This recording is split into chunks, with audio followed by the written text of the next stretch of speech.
not lying when I say the most asked question is people asking me how to think of video ideas. Believe it or not, this is a very common problem with many small YouTubers. I even struggled with this. You have the desire to do YouTube. You want to be famous, but you really just don't know what to upload. It's like putting lipstick on a pig. Like if you have a bad idea, it doesn't matter how clever you are at like how good of a graphic designer or good of a thumbnail maker are. I can't say it enough. Like I'll be blue in the face saying this until I think the day I die. It's like the idea is more important than everything. Calling out beginners is a great way to get people to click because you're calling out a specific audience. If you're a beginner, kind of your name right there in the title, it's like, oh shoot, this video is for me. But also they're like the hungriest, right? Because they're beginners, they want to learn, and they're the most insecure. It's important to remember when making videos that your viewers are looking to satisfy a need. This is why titles that are beginner focused always do much better than advanced tutorials. Titles like, if I had to start from zero, this is what I'd do, and how to invest for beginners cast a very wide net. Anyone can follow along. Including your target audience in the title makes them feel the video is meant especially for them. This title here uses that framework. How to bulk up fast is a goal, and as a skinny guy is the beginner audience called out directly. And then my complete guide just helps convince that it's the perfect starting point for those beginners. Make a simple, basic tutorial. What's something you know how to do that someone else might not, and you can teach them through a YouTube video. Create a how-to series. This is expanding on that simple tutorial, but making lots of them on a specific thing. Create a how to get started video. How to get started on YouTube. How to get started working from home. How to get started mowing your lawn.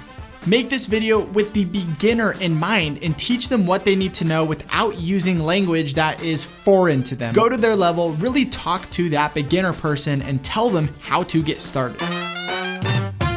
Contrasts create curiosity too. In this title, we have two words that aren't supposed to go together, end and stable.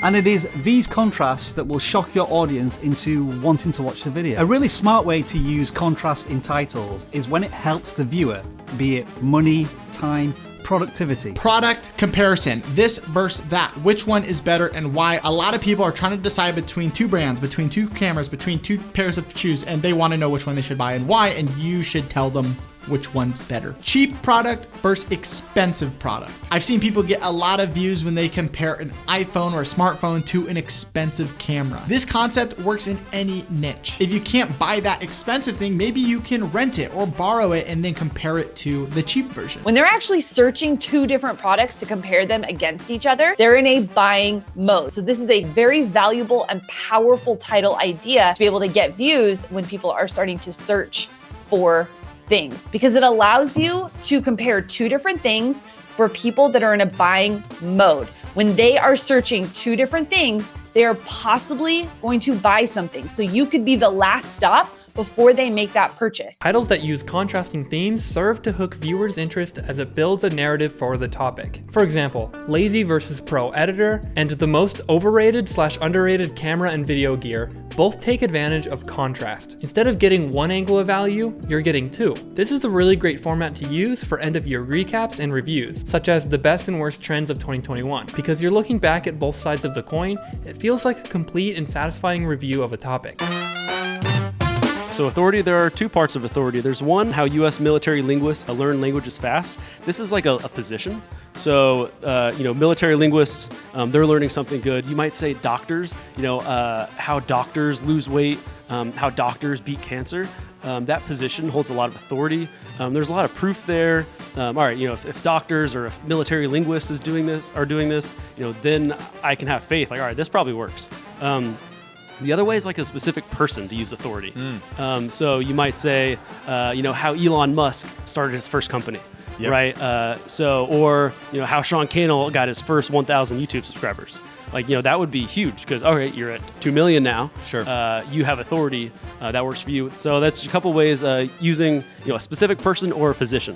Yeah, and if you don't have to actually be a doctor, you might be just reporting on a report, a study, and thus it gives you a really powerful headline, and then you sort an authority reference exactly. to really back that up. Okay, I need you to follow me here. How someone did something video. Now use someone who has some influence, someone who's popular, someone who's famous. How Mr. Beast started a burger company. The key here is using someone with influence so that someone will click on the video already interested in the person that you are talking about. Found on edutainment channels all across YouTube is the next type of title, and it's a foundational one. Leon Hendricks posted our first example. How he earned $15 million in 12 months will intrigue any potential viewers interested in business, but it's also such a fantastic claim that anybody might be interested. And this video is a 2-for-1. How China turned the desert green is an interesting concept, but the secondary title, Why It Went Wrong, makes the viewer even more curious. They might wonder, how could this have been a bad thing? When viewers realize they want to hear you explain the process behind a topic they're intrigued about, they'll click, making how titles an effective option. So challenging assumptions, you want to go the opposite of what people think. So that's going to make people stop in their tracks. And it's also going to make them have to click to figure out what they're talking about. So this example is stop chasing money, chase wealth. So, all right, I'm trying to chase money, I'm trying to work hard. But if someone tells me stop doing that, that doesn't make sense with what I already know. It's kind of counterintuitive, counter-narrative. So it stops you in your tracks and it makes you click to figure out. And these become templates that you can use as well. Think Media Podcast. Stop chasing money, like stop chasing X, stop doing X, which could be polarizing in your industry. It's challenging, like you said, assumptions. Great.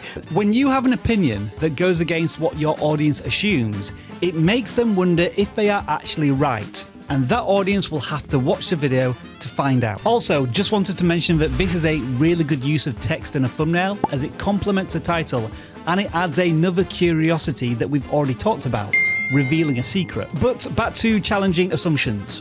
Would any gaming channel be brave enough to tackle this topic?